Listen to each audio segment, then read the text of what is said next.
இன்றைக்கி இந்த வீடியோவில் பார்க்க போகிறது பார்த்திங்கன்னா என்னோட செகண்ட் ஆர்டர் தான் பார்க்க போகிறேங்க. இன்றைக்கி பார்த்தீங்கன்னா நோபேக் சீஸ் கேக் வந்து 1/2 kgயும் இதோட வந்து க்ரம் ப்ரூலி வந்து 3 கப்பு கேட்டிருந்தாங்க. நோபேக் சீஸ் கேக்கோட இன்க்ரீடியன்ஸ் எல்லாமே வந்து நான் டிஸ்கிரிப்ஷனில் கொடுத்துடுங்க. நீங்கள் உங்களுக்கு தேவைப்பட்டால் செக் பண்ணி பாருங்கள். இந்த ரெசிபி செய்கிறதுக்கு முதல்ல பார்த்தீங்கன்னா மேரி பிஸ்கெட் தான் நான் எடுத்திருக்கேங்க. மேரி பிஸ்கெட்டோட அளவு பார்த்தீங்கன்னா 80 கிராம், மெல்டட் பட்டர் வந்து 40 கிராம்.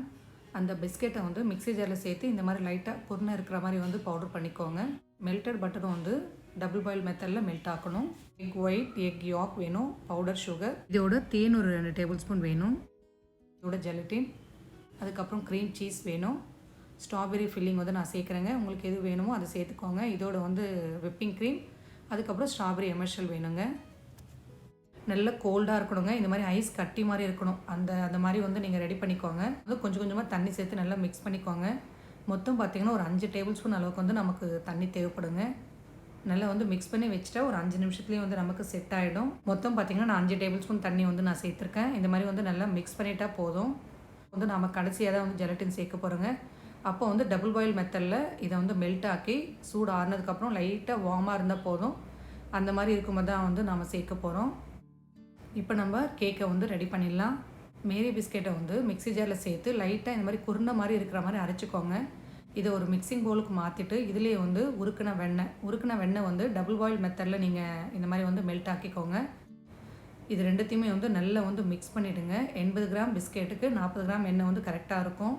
இன்னும் கொஞ்சம் பிஸ்கெட் லேயர் வந்து இன்னும் நீங்கள் கொஞ்சம் பெருசாக வேணும்னா இன்னும் கொஞ்சம் நீங்கள் எக்ஸ்ட்ரா கூட ஆட் பண்ணிக்கலாம். அதே மாதிரி 2 டேபிள் ஸ்பூன் அளவுக்கு வந்து தேன் சேர்த்துக்கோங்க. தேன் வந்து ஃப்ளேவர் நல்லாயிருக்குங்க இந்த கேக்குக்கு. இதையும் சேர்த்துட்டு நல்லா வந்து ஸ்பேச்சுலா வச்சு இந்த மாதிரி மிக்ஸ் பண்ணிவிட்டு லைட்டாக நீங்கள் இந்த மாதிரி பிடிச்சி பார்த்தீங்கன்னா கொழுக்கட்டை மாதிரி இருக்கணுங்க. இதுதான் கரெக்டான கன்சிஸ்டன்சி. இதை விட வந்து நீங்கள் கம்மியாக பட்டர் சேர்த்தா வந்து அந்தளவுக்கு பிடிக்க வராது. அதனால் நீங்கள் பிஸ்கெட் வந்து அதிகப்படுத்தினா அதே மாதிரி பட்டரும் வந்து அதிகப்படுத்தி சேர்க்கணும். இந்த கேக்கை பொறுத்தவரையும் நாம் பேக்கிங் ட்ரேலையும் பேக்கிங் மோல்டில் வந்து சேர்க்க முடியாது. அதனால் கேக்கோட பேஸ் போர்டு இருக்குல்லாங்க, அதை வச்சு தான் வந்து நாம் இன்றைக்கி செய்ய போகிறோம். அந்த போர்டை வச்சுட்டு இந்த மாதிரி ரிங் மாதிரி இருந்தால் அதை வந்து யூஸ் பண்ணிக்கோங்க. இந்த ரிங் டின்னில் பார்த்தீங்கன்னா கீழே பேஸ் எடுத்துட்டாங்க. நான் வந்து அப்படியே தான் டெலிவரி பண்ண போகிறேன். அதனால் கீழே இருக்க அந்த பேஸ் எடுத்துகிட்டு இந்த ரிங்கை மட்டும் வந்து யூஸ் பண்ணுறேன். நோபேக் சீஸ் கேக் செய்கிறதுக்காகவே ஆல்ரெடி ரிங்கு வாங்கி வச்சுருந்தாங்க. இவங்க வந்து 1/2 kg தான் கேட்டிருந்தாங்க. அதில் பார்த்தீங்கன்னா 1 kg செய்கிறது அது. அதனால தான் நான் இது கொஞ்சம் சின்னதாக இருக்குன்னு சொல்லி இதை யூஸ் பண்ணிக்கிறேன். இப்போது நம்ம மிக்ஸ் பண்ண பிஸ்கெட் மிக்சரை வந்து சேர்த்துட்டு ஈவனாக ஸ்ப்ரெட் பண்ணி நல்லா வந்து இது மாதிரி ப்ரெஸ் பண்ணிவிடுங்க. இது வந்து ஒரு லேயருங்க கேக்குக்கு. அதனால் இது வந்து செட் ஆகணும். நல்லா இந்த மாதிரி செட் பண்ணிவிட்டு அதுக்கப்புறம் ஒரு 5 இல்லைன்னா ஒரு 10 நிமிஷம் வந்து ஃப்ரிட்ஜில் வச்சு எடுத்துக்கோங்க. நாம் வந்து இந்த க்ரீம் எல்லாமே ரெடி பண்ணுறதுக்குள்ளே இது நல்லா வந்து அழகாக செட் ஆகிடும். ஈவனாக ஒரே லெவலாக இருக்கணுங்க. இதை ஃப்ரிட்ஜில் வச்சுட்டு இப்போ வந்து க்ரீம் சீஸை நல்லா வந்து இந்த மாதிரி ஸ்பூனை வச்சே வந்து மிக்ஸ் பண்ணிக்கோங்க. க்ரீம் சீஸ் எடுத்து அப்படியே போட்டு பீட் பண்ணால் கரெக்டாக இருக்காதுங்க. அதனால் நீங்கள் ஒரு பவுலில் க்ரீம் சீஸை சேர்த்துட்டு இந்த மாதிரி வந்து ஸ்பூனை வச்சு நல்லா க்ரீமியாக வந்து மிக்ஸ் பண்ணிக்கோங்க. ஃப்ரிட்ஜில் இருந்து எடுத்த உடனே பார்த்தீங்கன்னா கட்டி கட்டியாக இருக்க மாதிரி இருக்கும். அதனால தான் இந்த மாதிரி செய்கிறது. இந்த அளவுக்கு வந்து நல்லா க்ரீமியாக வந்து மிக்ஸ் பண்ணிக்கோங்க. இப்போது ஒரு மிக்சிங் பவுலில் ஃபஸ்ட்டு வந்து எக் ஒயிட்டை வந்து பீட் பண்ணிடலாம். நான் வந்து ஒரு எக்குங்க, நான் செய்கிறது பார்த்தீங்கன்னா 1/2 kg கேக்கு தான் நான் செய்கிறேன். அதனால் நான் ஒரு எக்கு வந்து யூஸ் பண்ணுறேன். எக் ஒயிட்டை வந்து நல்லா இந்த மாதிரி பீட் பண்ணிக்கோங்க. இந்த அளவுக்கு வந்து ஃப்ளஃபியாக வரணும்.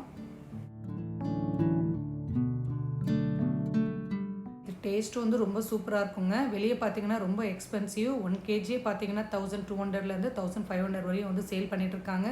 நல்லா வந்து இந்த அளவுக்கு ஒயிட்டை வந்து பீட் பண்ணதுக்கப்புறம் இப்போது இன்னொரு மிக்சிங் பவுலில் எக் யாக் சேர்த்துட்டு அதே பிளெண்டரில் வந்து மிக்ஸ் பண்ணிவிடுங்க. இதையும் வந்து நல்லா க்ரீமியாக வந்து மிக்ஸ் பண்ணணும்.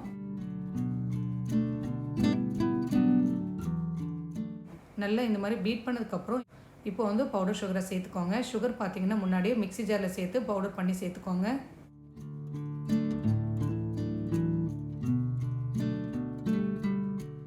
இந்த மாதிரி பீட் பண்ணும்போது சைட் ஃபுல்லாக இந்த மாதிரி எட்ஜஸில் வந்து சுகர் சேர்ந்துடும். அதனால் ஸ்பேச்சுலா வச்சு நீங்கள் இந்த மாதிரி வந்து எடுத்து விட்டு பீட் பண்ணிக்கோங்க. உங்களால் முடிஞ்சால் இந்த மாதிரி கண்டினியூவாக செய்யுங்க. இல்லைனா பீட்டர் வந்து ஆஃப் பண்ணிவிட்டு ஸ்பேச்சுலா வச்சு இந்த மாதிரி வந்து எடுத்து விட்டுட்டு அதுக்கப்புறம் வந்து பீட் பண்ணுங்கள்.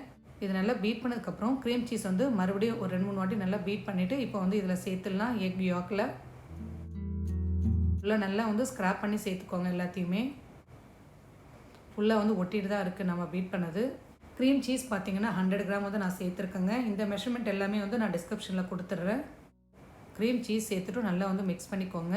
பிளெண்டர் வந்து ஒரு வாட்டி ஆஃப் பண்ணிவிட்டு நீங்கள் சைட் ஃபுல்லாக இருக்கிறத வந்து எடுத்து விட்டுட்டு மறுபடியும் வந்து பீட் பண்ணிக்கோங்க.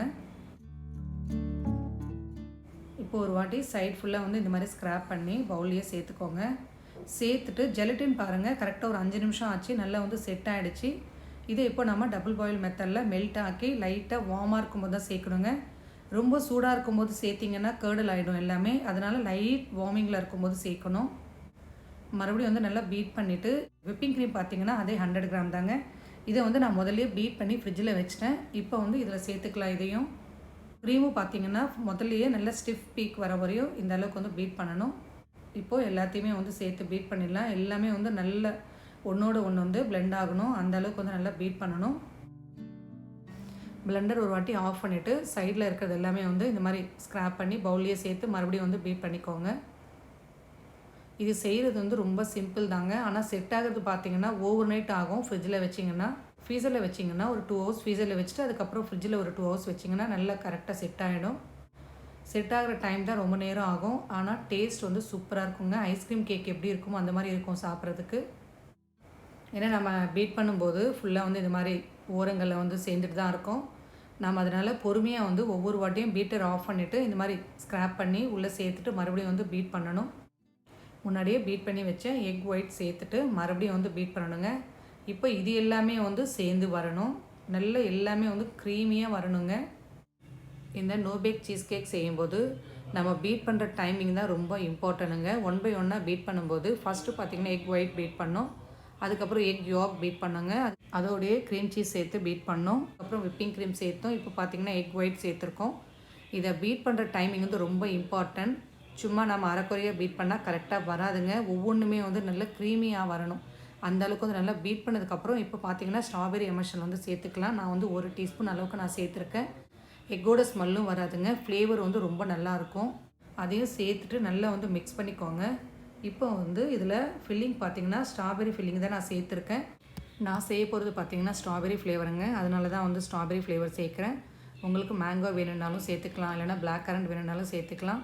ஃபில்லிங்ன்றது உங்களோட விருப்பத்துக்கு ஏற்ற மாதிரி நீங்கள் சேர்த்துக்கோங்க. அதையும் சேர்த்துட்டு நல்லா வந்து லோ ஸ்பீடில் வச்சே வந்து மிக்ஸ் பண்ணிக்கோங்க. நான் வந்து ஒரு 1.5 டேபிள் ஸ்பூன் வந்து நான் சேர்த்துருக்கேன். இதை சேர்த்துட்டு மறுபடியும் வந்து பீட் பண்ணிவிட்டு செக் பண்ணி பாருங்கள் டேஸ்ட்டு. உங்களுக்கு கம்மியாக இருக்க மாதிரி இருந்தால் நீங்கள் மறுபடியும் கூட சேர்த்துக்கலாம். உங்களோட டேஸ்ட்டுக்கு ஏற்ற மாதிரி தான் இது.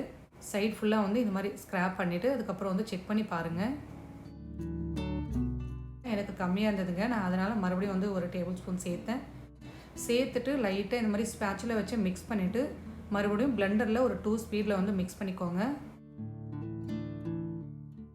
அதே மாதிரி பிளெண்டர் ஆஃப் பண்ணும்போது நான் ஆல்ரெடி சொல்லியிருப்பேங்க, பிளெண்டர் வந்து நம்ம இனிமேல் தேவையில்லை யூஸ் பண்ண மாட்டோம்னா ஆஃப் பண்ணும்போது ஸ்பீட் வந்து கம்மி பண்ணி வச்சுட்டு 1 இல்லைனா 2 ஸ்பீடில் வச்சுட்டு கொஞ்சம் கொஞ்சமாக நீங்கள் மூவ் பண்ணிங்கன்னா அந்த பிளெண்டரில் இருக்க எக்ஸ்ட்ரா எல்லாமே பவுலே ஆட் ஆகிடும்.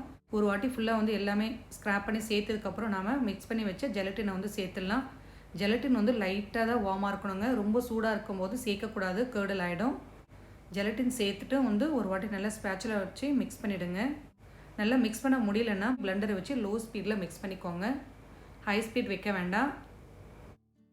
செகண்டில் வச்சே வந்து மிக்ஸ் பண்ணிக்கலாம். நல்லா வந்து ஸ்க்ராப் பண்ணி உள்ளே சேர்த்துட்டு நல்லா வந்து ஒரு வாட்டி மிக்ஸ் பண்ணிவிட்டு இப்போ வந்து நாம் சேர்த்துடலாம் செகண்ட் லேயராக. இதுவும் வந்து நல்லா செட் ஆகிடுச்சிங்க பிஸ்கெட்டு. 10 நிமிஷமாக வந்து ஃப்ரிட்ஜில் வச்சுருந்தேன். இப்போ இதில் சேர்த்துட்டு நல்லா வந்து ஸ்க்ராப் பண்ணி பவுலில் இருக்கிறது எல்லாமே வந்து உள்ளே சேர்த்துருங்க. இதோட வெயிட் பார்த்திங்கன்னா 1/2 kgங்க. நான் அதனால தான் இந்த டின்னில் நான் சேர்த்துருக்கேன். இன்னொரு ரிங் இருக்குங்க, இதுக்காக தான் நான் வாங்கினது. ஆனால் அது வந்து 1 kg தான். 1/2 kg செஞ்சால் ரொம்ப சின்னதாக இருக்க மாதிரி இருக்கும், அதனால தான் இந்த டின்னில் வந்து நான் சேர்த்தது இன்றைக்கி. கீழே பேஸ் போடாமல் இந்த மாதிரி கேக்கில் வர ட்ரேவே வச்சு நம்ம சேர்த்துக்கலாம். இது செட்டாக பார்த்திங்கன்னா ஓவர் நைட்டுங்க, ஆல்ரெடி சொன்ன மாதிரி. இல்லைனா ஃப்ரீசரில் 2 ஹவர்ஸ் வச்சுட்டு ஃப்ரிட்ஜில் பார்த்திங்கன்னா 2 ஹவர்ஸ் வைக்கலாம். நெக்ஸ்ட்டு பார்த்திங்கன்னா க்ரம் ரோலி தான் ரெடி பண்ணணும். இது வந்து 3 வந்து கேட்டிருந்தாங்க. இதுக்கு தேவையான பொருள் பார்த்திங்கன்னா 4 பொருள் தாங்க. Fresh cream, icing sugar, egg yolk, அதுக்கப்புறம் வெனிலா எசன்ஸ். இதுதான் வந்து இதுக்கு தேவையான பொருள். பேனில் அமுல் ஃப்ரெஷ் க்ரீம் தான் சேர்த்துருக்கேங்க. இது வந்து 200 ml வரும்ல, அந்த பேக்கெட் தான். இது பார்த்திங்கன்னா 4 கப்பு வரும். பேனில் சேர்த்துட்டு பாயில் ஆகக்கூடாதுங்க, அதுக்கு முன்னாடி ஸ்டேஜில் லைட்டாக வந்து இந்த மாதிரி நல்லா ஹீட் ஆகணும். நல்லா ஹீட் ஆனதுக்கப்புறம் நல்லா வந்து மிக்ஸ் பண்ணி இப்போது இன்னொரு பவுலுக்கு வந்து மாற்றிக்கோங்க. இது கம்ப்ளீட்டாக வந்து கூல் ஆகணுங்க, அதுக்கப்புறம் தான் வந்து நம்ம சேர்க்க போகிறோம். இந்த ரெசிபி வந்து செய்கிறது ரொம்ப சிம்பிள். ஆனால் இது பேக்காக டைம் பார்த்திங்கன்னா 1 ஹவருக்கு மேலே ஆகிடுச்சு எனக்கு. அங்கே கிளாஸில் வந்து 40 நிமிஷம் ஆச்சு. நெக்ஸ்ட்டு பார்த்தீங்கன்னா இப்போது ஒரு மிக்சிங் பவுலில் எக் யாக் மட்டும் சேர்த்துட்டு இந்த மாதிரி விஸ்கு வச்சே வந்து முதல்ல நல்லா வந்து பீட் பண்ணணும். டார்க் எல்லோ வந்து லைட் எல்லோவாக மாறுற வரைக்கும் நல்லா வந்து பீட் பண்ணிவிட்டு இப்போ இதில் ஐசிங் சுகர் வந்து சேர்த்துக்கலாங்க. ஐசிங் சுகர் சேர்த்துட்டு வந்து நல்லா வந்து பீட் பண்ணிவிடுங்க. கையில் பீட் பண்ண முடிஞ்சால் பீட் பண்ணிடலாம், இல்லைனா வந்து பிளெண்டர்லேயும் வந்து பீட் பண்ணிக்கலாம். விஸ்கில் லேட் ஆகும்னு சொல்லி அதுக்கப்புறம் நான் வந்து பிளெண்டர்லேயே வந்து பீட் பண்ணிகிட்ருக்கேங்க. இந்த மாதிரி வந்து க்ரீமி ஆகணும். இப்போ இதில் கொஞ்சம் கொஞ்சமாக பார்த்தீங்கன்னா அந்த அமுல் ஃப்ரெஷ் க்ரீம் வந்து சேர்க்கணும். சேர்த்து வந்து பீட் பண்ணணும். மொத்தமாக சேர்க்க வேண்டாங்க. ஒரு 2-3 டைம் வந்து சேர்த்து கொஞ்சம் கொஞ்சமாக இந்த மாதிரி வந்து பீட் பண்ணிக்கணும். சூடு வந்து ஆறணுங்க. சூடு ஆறினதுக்கப்புறம் தான் வந்து நாம் வந்து இதில் ஆட் பண்ணணும். கடைசியாக கொஞ்சம் இருக்குது, அதையும் வந்து சேர்த்துட்டு பீட் பண்ணிடலாம். நான் செய்கிறது பார்த்தீங்கன்னா 4 கப்பு வர மாதிரி தான் சேர்த்துருக்கேங்க. ஏன்னா நிறைய வந்து செய்ய போகிறதில்ல. அவங்க கேட்டது என்னவோ 3 கப்பு தான் வந்து கேட்டிருக்காங்க. நல்லா பீட் பண்ணதுக்கப்புறம் கடைசியாக வெனிலா எசன்ஸ் சேர்த்து நல்லா வந்து மிக்ஸ் பண்ணி இதை வந்து ஸ்ட்ரைன் பண்ணிவிட்டு அதுக்கப்புறம் தான் கப்பில் சேர்க்கணுங்க. அந்த கிளிப்பிங் வந்து கட் ஆகிருக்கு. இந்த அளவுக்கு இருக்குங்க நம்ம மிக்ஸ் பண்ணதுக்கப்புறம். இப்போ வந்து மோல்டில் சேர்த்துடலாம். இதில் பார்த்தீங்கன்னா பாதி அளவுக்கு வந்து இந்த மோல்டில் சேர்த்தா போதும். இதை சேர்த்துட்டு இந்த கப்புக்கு ஏற்ற மாதிரி வந்து ஸ்கொயராக வந்து அலுமினியம் ஃபாயில் கட் பண்ணி வச்சுருக்கேன். இதை இப்போது மோல்டில் சேர்த்துக்கலாம். அலுமினியம் ஃபாயில் மோல்டு தான் நான் வச்சுருக்கேங்க. இதை பார்த்தீங்கன்னா பேக் பண்ணுறதுக்கு வாட்டர் பாத்தில் தான் நாம் வந்து பேக் பண்ணணும். இந்த மாதிரி ஸ்கொயராக கட் பண்ண அலுமினியம் ஃபாயில் மேலே போட்டு நல்லா வந்து க்ளோஸ் பண்ணிவிட்டு, க்ளோஸ் பண்ணது பார்த்தீங்கன்னா ஒரு 20 நிமிஷம் க்ளோஸ் பண்ணால் போதுங்க. அதுக்கப்புறம் வந்து நாம் இதை ரிமூவ் பண்ணிடணும். க்ளோஸ் பண்ணி வச்சுட்டு இப்போது இந்த ட்ரேயில் பார்த்தீங்கன்னா ஹாட் வாட்டர் சேர்த்துக்கலாம். ஒரு 1/4 வாசி சேர்த்தா போதும்.